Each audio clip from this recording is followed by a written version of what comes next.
श्री सद्गुरुवे नमः। ओम नमो भगवते वासुदेवाय। श्रीमद् भागवत महापुराणम सप्तम स्कंध अथ प्रथमो अध्याय। नारद युधिष्ठिर संवाद और जय विजय की कथा। राजा परीक्षित ने पूछा, भगवान तो स्वभाव से ही भेदभाव से रहित है, सम है, समस्त प्राणियों के प्रिय और सुहृद है। फिर उन्होंने जैसे कोई साधारण मनुष्य भेदभाव से अपने मित्र का पक्ष ले और शत्रुओं का अनिष्ट करे, उसी प्रकार इंद्र के लिए दैत्यों का वध क्यों किया? वे स्वयं परिपूर्ण कल्याण स्वरूप है, इसीलिए उन्हें देवताओं से कुछ लेना देना नहीं है तथा निर्गुण होने के कारण दैत्यों से कुछ वैर विरोध और उद्वेग भी नहीं है। भगवत प्रेम के सौभाग्य से संपन्न महात्मन, हमारे चित्त में भगवान के समत्व आदि गुणों के संबंध में बड़ा भारी संदेह हो रहा है। आप कृपा करके उसे मिटाइए। श्री शुकदेव जी ने कहा, महाराज, भगवान के अद्भुत चरित्र के संबंध में तुमने बड़ा सुंदर प्रश्न किया, क्योंकि ऐसे प्रसंग प्रहलाद आदि भक्तों की महिमा से परिपूर्ण होते हैं, जिसके श्रवण से भगवान की भक्ति बढ़ती है। इस परम पुण्यमय प्रसंग को नारद आदि महात्मा गण बड़े प्रेम से गाते हैं। अब मैं अपने पिता श्री कृष्ण द्वैपायन मुनि को नमस्कार करके भगवान की लीला कथा का वर्णन करता हूँ। वास्तव में भगवान निर्गुण, अजन्मा, अव्यक्त और प्रकृति से परे है। ऐसा होने पर भी अपनी माया के गुणों को स्वीकार करके वे बाध्य बाधक भाव को अर्थात मरने और मारने वाले दोनों के परस्पर विरोधी रूपों को ग्रहण करते हैं। सत्वगुण, रजोगुण और तमोगुण ये प्रकृति के गुण हैं, परमात्मा के नहीं। परीक्षित, इन तीनों गुणों की भी एक साथ ही घटती बढ़ती नहीं होती। भगवान समय समय के अनुसार गुणों को स्वीकार करते हैं।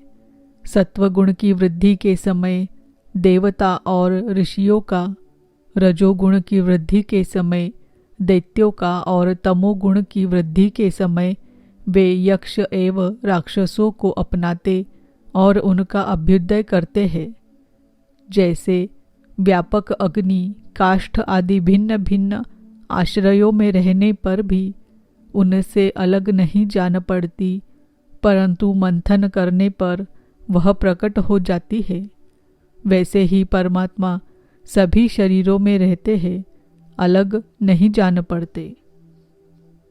परंतु विचारशील पुरुष हृदय मंथन करके उनके अतिरिक्त सभी वस्तुओं का बाध करके अंततः अपने हृदय में ही अंतर्यामी रूप से उन्हें प्राप्त कर लेते हैं। जब परमेश्वर अपने लिए शरीरों का निर्माण करना चाहते हैं, तब अपनी माया से रजोगुण की अलग सृष्टि करते हैं। जब वे विचित्र योनियों में रमण करना चाहते हैं, तब सत्वगुण की सृष्टि करते हैं, और जब वे शयन करना चाहते हैं, तब तमोगुण को बढ़ा देते हैं। परीक्षित, भगवान सत्य संकल्प है। वे ही जगत की उत्पत्ति के निमित्त भूत प्रकृति और पुरुष के सहकारी एवं आश्रय काल की सृष्टि करते हैं। इसीलिए वे काल के अधीन नहीं, काल ही उनके अधीन है। राजन, ये काल स्वरूप ईश्वर जब सत्वगुण की वृद्धि करते हैं, तब सत्वमय देवताओं का बल बढ़ाते हैं, और तभी वे परम यशस्वी देवप्रिय परमात्मा देव विरोधी रजोगुणी एवं तमोगुणी दैत्यों का संहार करते हैं।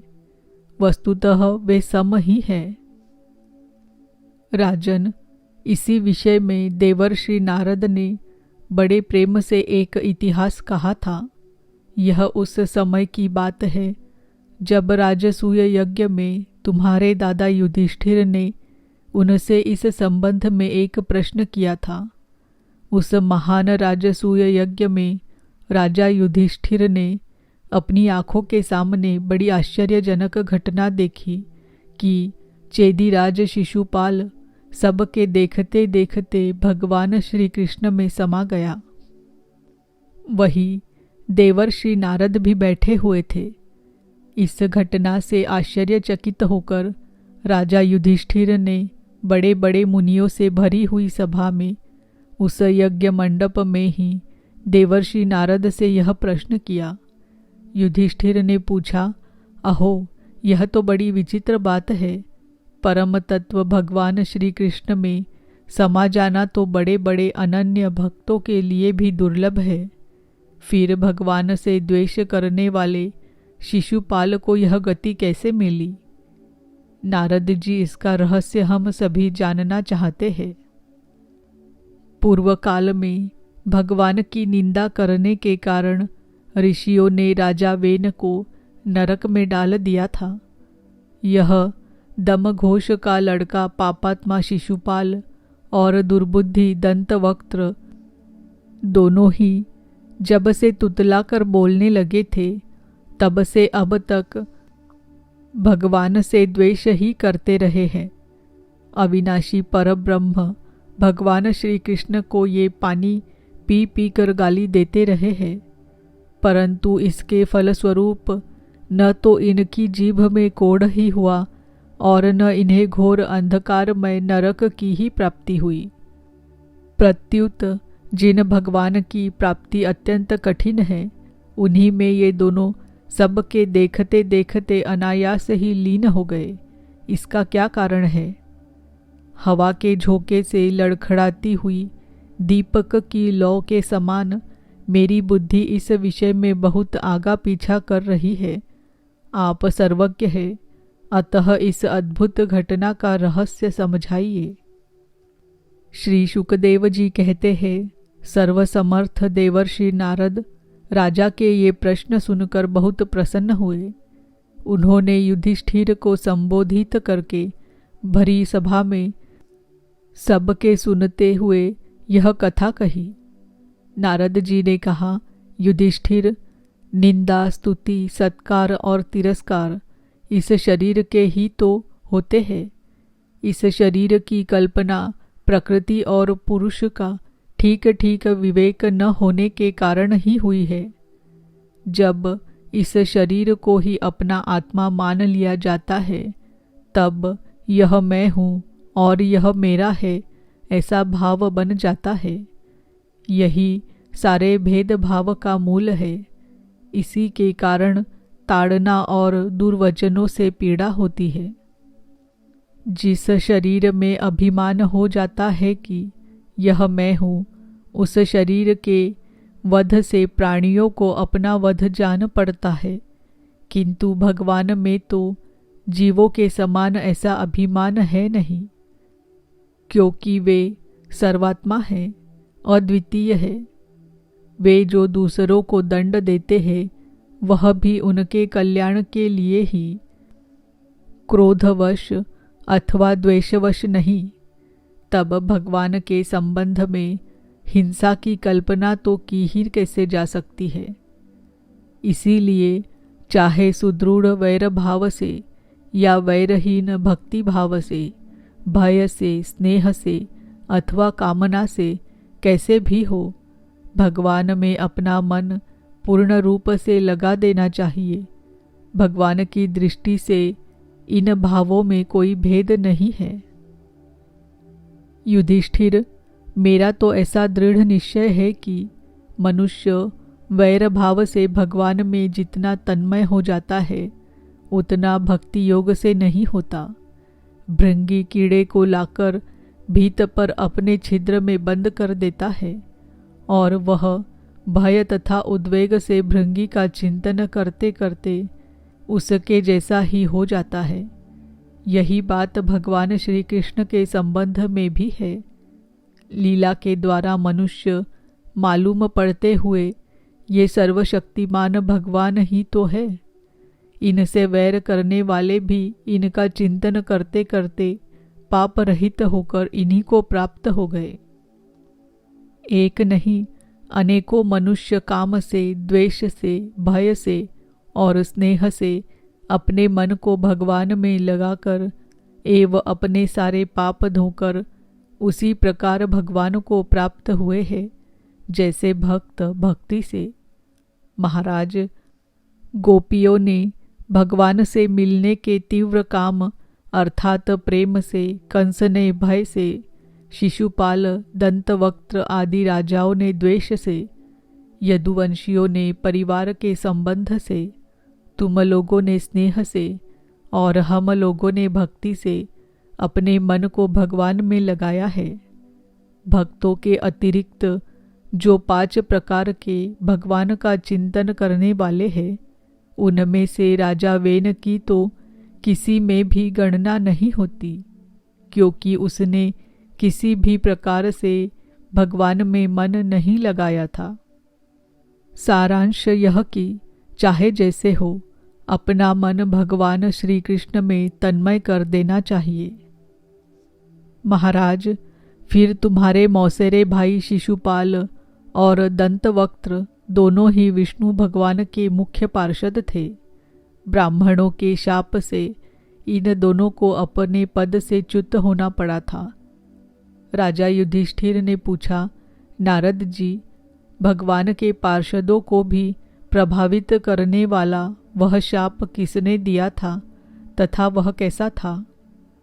भगवान के अनन्य प्रेमी फिर जन्म मृत्युमय संसार में आए, यह बात तो कुछ अविश्वसनीय सी मालूम पड़ती है। वैकुंठ के रहने वाले लोग प्राकृत शरीर, इंद्रिय और प्राणों से रहित होते हैं। उनका प्राकृत शरीर से संबंध किस प्रकार हुआ, यह बात आप अवश्य सुनाइए। नारद जी ने कहा, एक दिन ब्रह्मा के मानस पुत्र सनकादि ऋषि तीनों लोकों में स्वच्छंद विचरण करते हुए वैकुंठ में जा पहुँचे।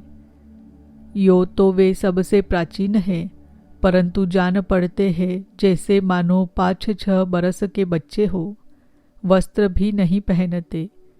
उन्हें साधारण बालक समझकर द्वारपालों ने उनको भीतर जाने से रोक दिया। इस पर वे क्रोधित से हो गए और उन्होंने द्वारपालों को यह शाप दिया कि मूर्खों, भगवान विष्णु के चरण तो रजोगुण और तमोगुण से रहित है। तुम दोनों इनके समीप निवास करने योग्य नहीं हो। इसीलिए शीघ्र ही तुम यहाँ से पापमयी असुर योनि में जाओ। उनके इस प्रकार शाप देते ही जब वे वैकुंठ से नीचे गिरने लगे, तब उन कृपालु महात्माओं ने कहा, अच्छा, 3 जन्मों में इस शाप को भोग कर तुम लोग फिर इसी वैकुंठ में आ जाना। युधिष्ठिर वे ही दोनों दिति के पुत्र हुए। उनमें बड़े का नाम हिरण्यकशिपु था और उससे छोटे का हिरण्याक्ष। दैत्य और दानवों के समाज में यही दोनों सर्वश्रेष्ठ थे। विष्णु भगवान ने नृसिंह का रूप धारण करके हिरण्यकशिपु को और पृथ्वी का उद्धार करने के समय वराह अवतार ग्रहण करके हिरण्याक्ष को मारा। हिरण्यकशिपु ने अपने पुत्र प्रह्लाद को भगवत प्रेमी होने के कारण मार डालना चाहा और इसके लिए उन्हें बहुत सी यातनाएं दी, परंतु प्रह्लाद सर्वात्मा भगवान के परम प्रिय हो चुके थे, समदर्शी हो चुके थे। उनके हृदय में अटल शांति थी। भगवान के प्रभाव से वे सुरक्षित थे। इसीलिए तरह तरह से चेष्टा करने पर भी हिरण्यकशिपु उनको मार डालने में समर्थ न हुआ। युधिष्ठिर वे ही दोनों विश्रवा मुनि के द्वारा केशिनी यानी कैकसी के गर्भ से राक्षसों के रूप में पैदा हुए। उनका नाम था रावण और कुंभकर्ण। उनके उत्पातों से सब लोकों में आग सी लग गई थी। उस समय भी भगवान ने उन्हें शाप से छुड़ाने के लिए राम रूप से उनका वध किया। युधिष्ठिर, मार्कंडेय मुनि के मुख से तुम भगवान श्री राम का चरित्र सुनोगे। वे ही दोनों जय विजय इस जन्म में तुम्हारी मौसी के लड़के शिशुपाल और दंतवक्त्र के रूप में क्षत्रिय कुल में उत्पन्न हुए थे। भगवान श्री कृष्ण के चक्र का स्पर्श प्राप्त हो जाने से उनके सारे पाप नष्ट हो गए और वे सनकादि के शाप से मुक्त हो गए। वैर भाव के कारण निरंतर ही वे भगवान श्री कृष्ण का चिंतन किया करते थे। उसी तीव्र तन्मयता के फलस्वरूप वे भगवान को प्राप्त हो गए और पुनः उनके पार्षद होकर उन्हीं के समीप चले गए। युधिष्ठिर जी ने पूछा, भगवान, हिरण्यकशिपु ने अपने स्नेहभाजन पुत्र प्रहलाद से इतना द्वेष क्यों किया? फिर प्रहलाद तो महात्मा थे, साथ ही यह भी बतलाइए कि किस साधन से प्रहलाद भगवन्मय हो गए।